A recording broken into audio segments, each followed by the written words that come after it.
further back. You are the one.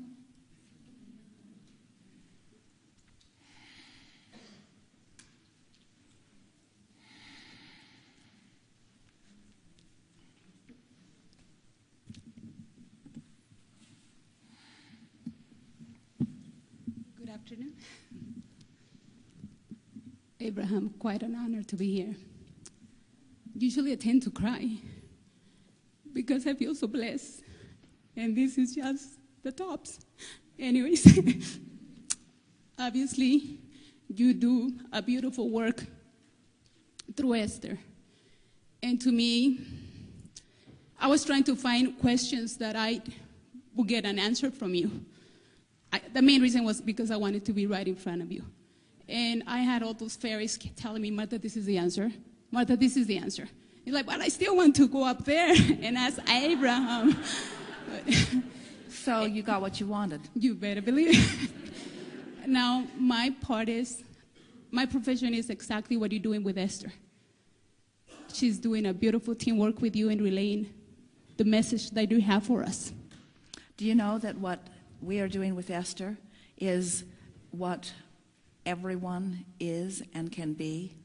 In other words, Esther is not an exception to this. That's what the fairy told me, but it's like I still want to go and tell him and congratulate him because it's beautiful. It's a beautiful role model, being that she's doing such a beautiful job with the emotions, with the everything. And one of the things that I can think of right now is that I was listening to Esther through a Spanish interpreter in one of her readings, and I felt so blessed to be able to understand not only the interpreter, but Esther in her own language. That to me, how, like as I was listening to you, Abraham, how will I portray that emotion and that feeling and that excitement to another person that doesn't have this blessing of understanding Esther in a one-to-one as their first language? Now, my question, I guess, is I am a sign language interpreter.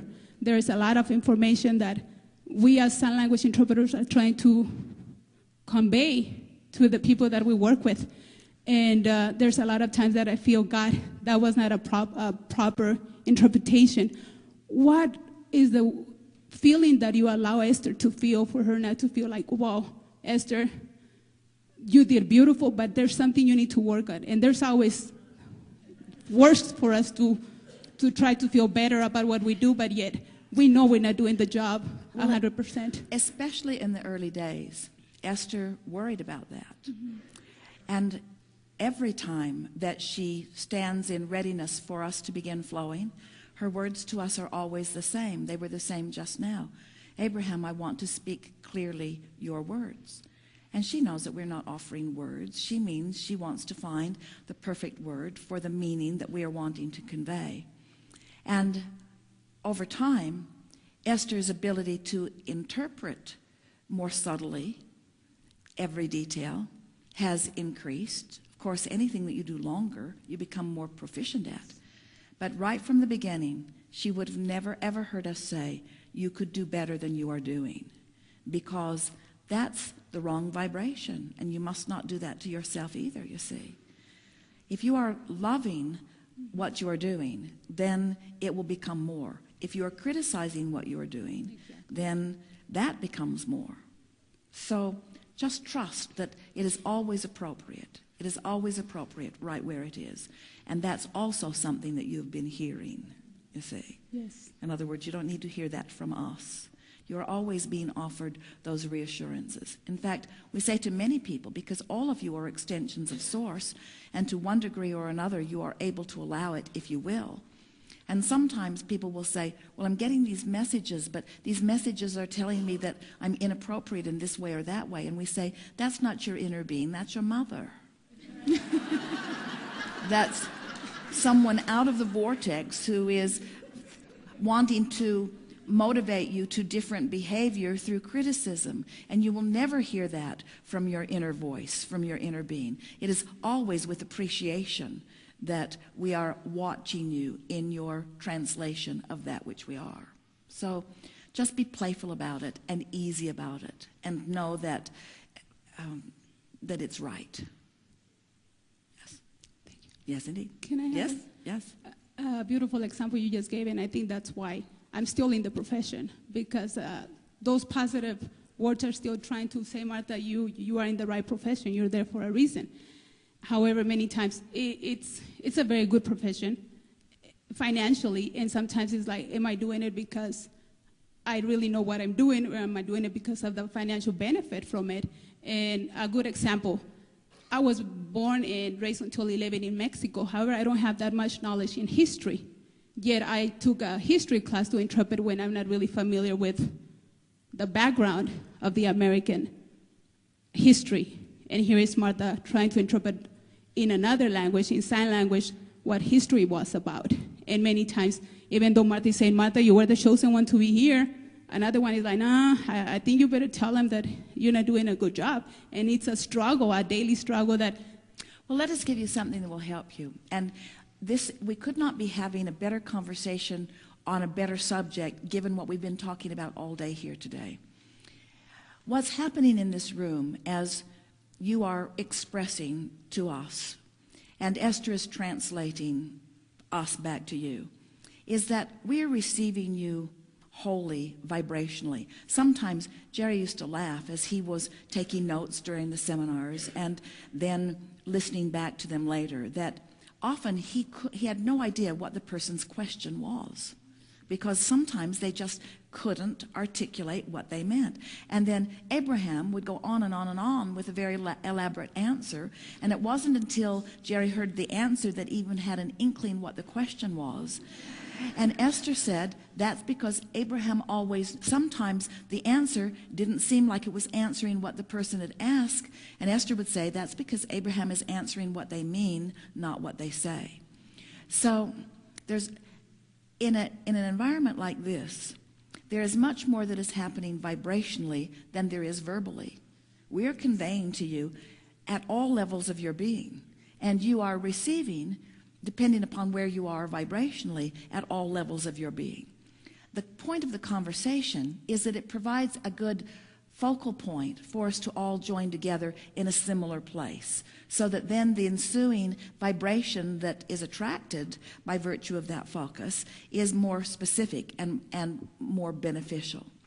So what we're giving you here is that what you are conveying, you are conveying more vibrationally in your interpretation than you are actually with the symbolism that you are offering, because there is always so much that is broken down in any communication, you see. So as you stand there with your heart full of good intent, with your desire to assist in every way you can, and that is the true meaning that you're conveying, you're giving them so much more vibrationally than you could ever do with the scanty symbolism from your hand, or even the symbolism from the word or verbiage that is happening, you see. This is really the point of the grid. When a parent is angry with a child and wanting to correct the behavior of the child receives the message of anger far, far, far more significantly than the message of the behavior change. But when a parent has been working on the grid and is loving this child, actively loving this child, even though maybe wanting to correct some behavior from this vibration of love, now this child doesn't have all that resistance to overcome and really gets the pure message that the parent is offering. Every parent or teacher or mentor who is wanting to convey something to another has as the ulterior motive their desire to uplift and benefit, you see. And so if you realize that the less resistance that you are offering, the more opportunity they are to receive the benefit, then you know you can't beat up on yourself. You can't see yourself as lacking in some way and convey to them what you really mean to convey to them. You see what we're getting at? I feel it. I see it. What you are giving them, think about the grid that you are giving them. You are providing a grid, so they have a reason for being there with you and a subject that they wish to explore. And they are benefiting by what you are offering to them. What other ways could they receive that information? what is making me strong right now is my desire for them to understand what I'm able to hear, and somehow through my actions be able to portray that information, because many times I don't have it inside. But along with the details that you are portraying, or the information that you're portraying, what else are you providing for them? What other emotional grid-like things are you providing for them? A good feeling emotion. Yes, and speak more specifically about that. Why would that environment provide for them a good feeling emotion? It decreases their handicap. It makes them feel that they are able to accomplish what they want to regardless of it. It makes it seem insignificant. You see what we are getting at? In other words, what is at the basis of your wanting to do that work? It's far more than the money. What is at the basis? Wanting to share the blessings that I've received, I guess, wanting to. But even specific to the information that you are projecting to them in that moment, what are you providing for them in that moment beyond the information that they're receiving from you, hearing from you in that different way? Mm-hmm. What benefit are they receiving? This is a very good example. One fairy is telling me the benefit that they're there, that they're enjoying the surroundings, that they're in a location that others probably were not before. And then another fairy saying, well, another interpreter could be there providing the same. And it's a daily struggle, saying, trying to beat one and the other. And obviously the positive one is winning because I'm here standing in front of you, Abraham. So. Well, this is what we're saying, that you are receiving from that inner perspective, and you're also receiving from your mother. In other words, and as you work on your emotional grid prior to going there, this is what we're reaching for here, as we're asking you for what benefit that you're offering. So what words would you find? And try to use emotional words. What is it that feels good about those moments? What's at the basis of that experience, that translating experience? What's at the basis? You want them to have the opportunity to hear. You want them to have the opportunity to feel normalcy.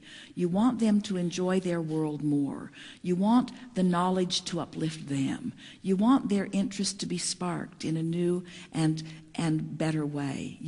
And you're conveying all of that to them. And that emotional grid that you're conveying is hundreds, if not thousands, if not millions of times more valuable to them than the details that you might be conveying.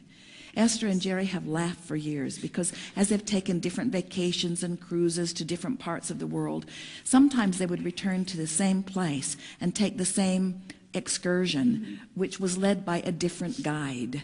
And the stories changed depending upon which guide was telling the story. And Jerry and Esther used to laugh to each other and say, history in the making. But really, the specifics of the story were not so important. What was important was being there, was sort of finding the familiarity of the place. And it was just mildly interesting, the details that they were offering. But the details were not significant to their experience. You see what we're getting at? It was the overall experience that is the significant thing. And you are doing a magnificent job of conveying that. So as you resonate there more, what will begin to happen? Two things will happen. One is you'll receive more insightful help yourself. In other words, different words will occur to you. Different things will occur to you. Easier ways of explaining things will begin to occur to you. It won't be, as you've already discovered, you cannot do a literal translation, can you? No. It cannot be literal. It cannot be word for word. It has to be conceptual, doesn't it? And isn't that just the best thing? Isn't that what's happening here? We're not whispering words into Esther's ear that she is repeating. It's conceptual. We're offering her knowledge at unconscious levels, and she's translated into the physical word equivalent.